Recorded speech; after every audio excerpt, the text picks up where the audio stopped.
Hello and welcome to Be Joyful 24/7. Today is the 12th of March here in Northwest England. I have a few jobs that I need to do in the garden, which I've been pretty much ignoring for a few months. And now that the seedlings are ready to be transplanted, it's something that I have to get on with it. So I thought I'll just take you through all the things that I'm doing in real time and also show you what my wedge bed looks like. We are currently near the arch. If you haven't seen my garden transformation, do go and check it out and you will be able to see how everything is. There it is, yeah. As you can see, there are quite a lot of weeds. Actually, I did do some weeding in autumn. So I have 3 on one side. My second bed has my garlic, which I planted in autumn. So if you are growing garlic, you must plant your bulbs in November actually. So I've planted all my garlic and not a lot because I don't have the space. I just thought I'll just give it a trial this year and they are looking quite healthy and I'm quite happy about it. There are a few weeds. I can just sort them out now today when I'm here, but nothing major. Everything's looking healthy. This bed did have a compost mulching before we planted the garlic. So this needs a bit of compost mulching, which we are going to do. And there are quite a lot of weeds as well. So we're going to rake them and take them out. Let's get a rake and just gently rake it. With no dig, you don't want to disturb the soil too much, but you do want to take the weeds out. So when you do that, as you can see, the whole thing would just come out like that. So that's the beauty of no dig.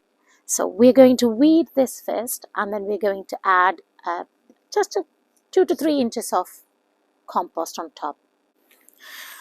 So I've raked the bed. Ideally, I would like to use an oscillating hoe. A hoe is better than a rake, but I do have a hoe, but not an oscillating one, somewhere in the cellar, and the rake was already outside and I was being a bit lazy. So the bed is ready and we are just going to add the compost as mulch now. If you do see some lumps like this, just gently, just use the rake, break it apart, and just make sure it's nice and lump free. And these are the 2 long beds that I have on the other side. One of my bed had compost mulching already and it's looking really healthy. My kale was still growing and it was cropping, so I left it. All through winter, it's had no protection whatsoever. But at the moment, they're starting to go to seed. I'll just show you here. So I think it is the end of the road for this kale. Oh, this is a curly kale, by the way. And we are going to put all of these out. And I think this bed is going to be the biggest one that needs sorting out. My Brussels sprouts has been continuously cropping. So I left it. We've had regular harvests from it. I had 4 plants and 3 of them, actually 2 of them are okay. But the biggest one has had some sort of mold or pest damage here at the top. I think this one, I'd probably harvest all the Brussels sprouts and get rid of the plant. I might leave the other 2 that still looks okay because I'm going to show you it's still coming out with some really small sprouts. We love Brussels sprouts for roast dinner, so we're going to leave this. And I'm going to see, because I don't need this bed at the moment, so I'm going to leave these here and see how long I can harvest from them. I'm going to show you one with a smaller plant here. So what I'm aiming is to twist the plant rather than pulling. And I'm just going to show you how easy it is to take it out. And there you go. It's come out. Now, I have not disturbed the soil much at all. I've not used a spade or a fork or anything at all.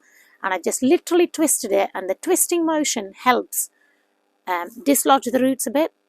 And as you can see, I've kept everything intact. And those roots now that are left behind are going to feed your soil back again. And that's the biggest principle of no dig.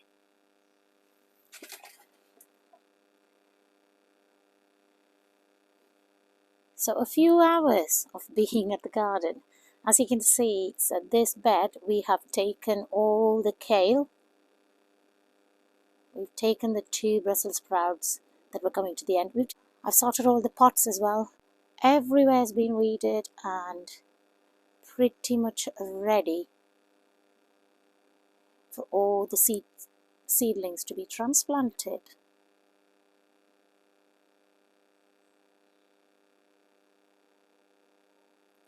Really pleased. If you remember, even these path, although we did put some weed killing membrane, had a lot of weeds.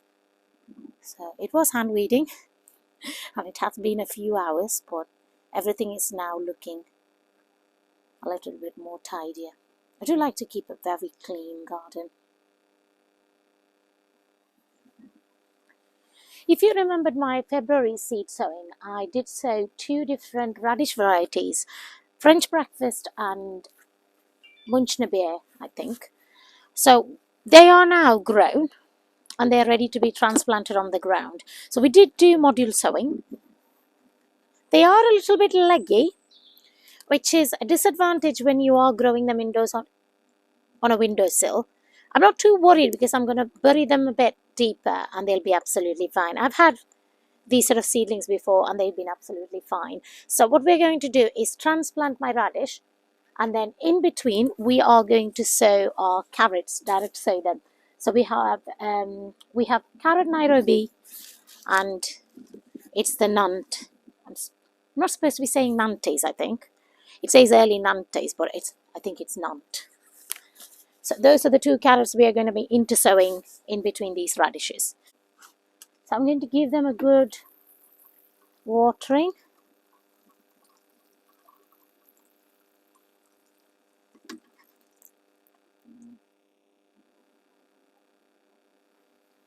Ideally, I should have had the spacing a little bit apart, but like I say, I always cram everything in because I'm pushed for space. So in between these radishes now, I'm just going to use my fingers and I'm going to sort of like create a drill there. So not deep, just like that.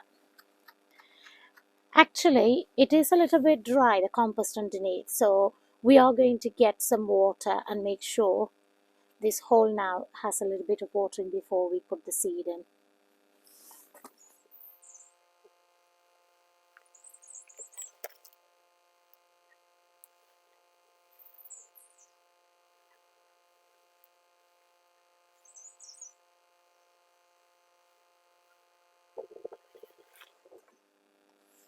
So just cover it up gently, just pat it,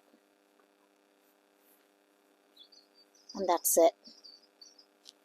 Sown all my carrot seeds now, and it's going to have a fleece over, not only for keeping it warm, but to prevent it from pest damage, especially slugs at this time of the year. So we want to cover these young plants and give them a good start because they are very tender. So I've covered the whole bed now with the fleece. Don't worry about the fleece touching the seedlings. It should be absolutely fine. As they grow, they will push the fleece off. The next job is to feed the roses. So roses need a slow release fertilizer in spring, and then throughout the growing season we will be using a liquid feed. Now, regardless of whether your roses are in a pot or on the ground, they do need a little bit of feed at the beginning of spring.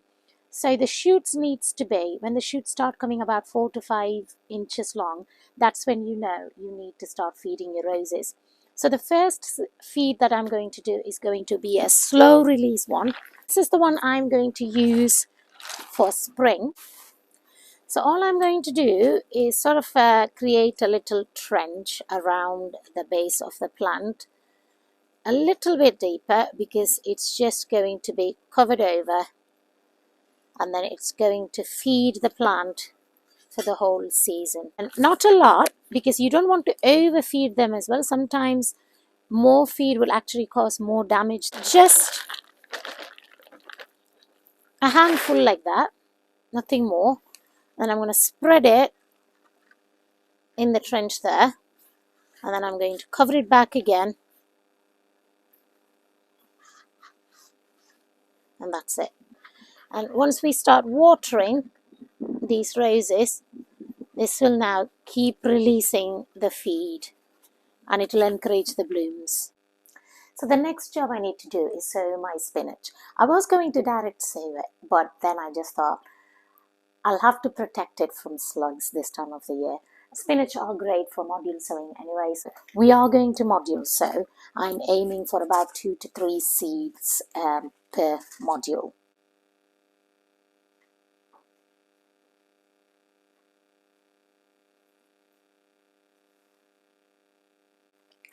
So for my second earlies, I have chosen Charlotte and Maris Peer.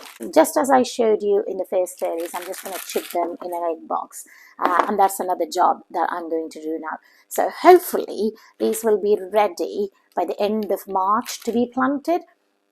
So that will then give you a succession of potato harvest. So that like I said, my first earlies were a little bit delayed. Ideally, I should be putting them in the ground or in a pot by now. But we're going to be like a week behind. Not the end of the world.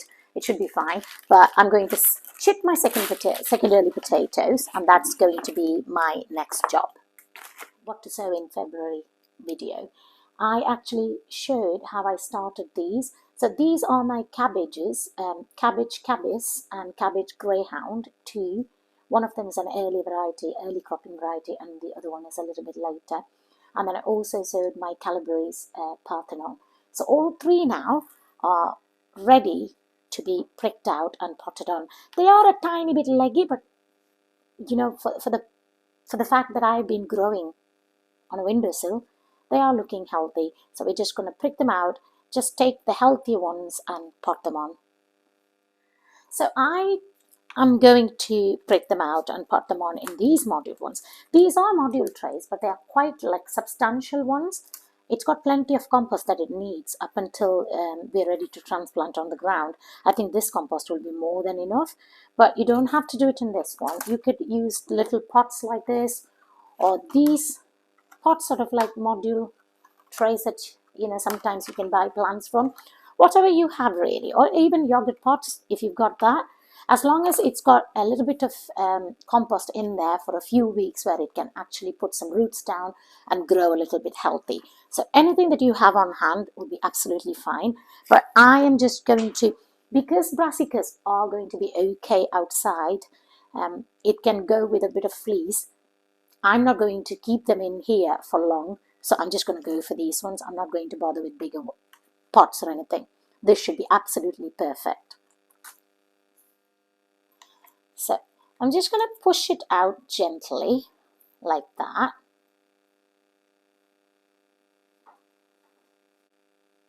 You can either use a finger, or you can even use like the back of a pen. Stick a hole, and then I'm just going to very gently split them apart. And I'm going to go for something that's healthy. A healthier seedling you can judge by the thickness of the stem. Just be very careful not to damage the roots. And there you go.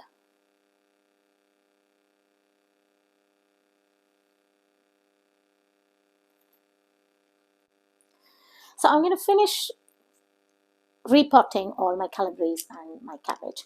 And then another job I'm going to do is sow my lettuce.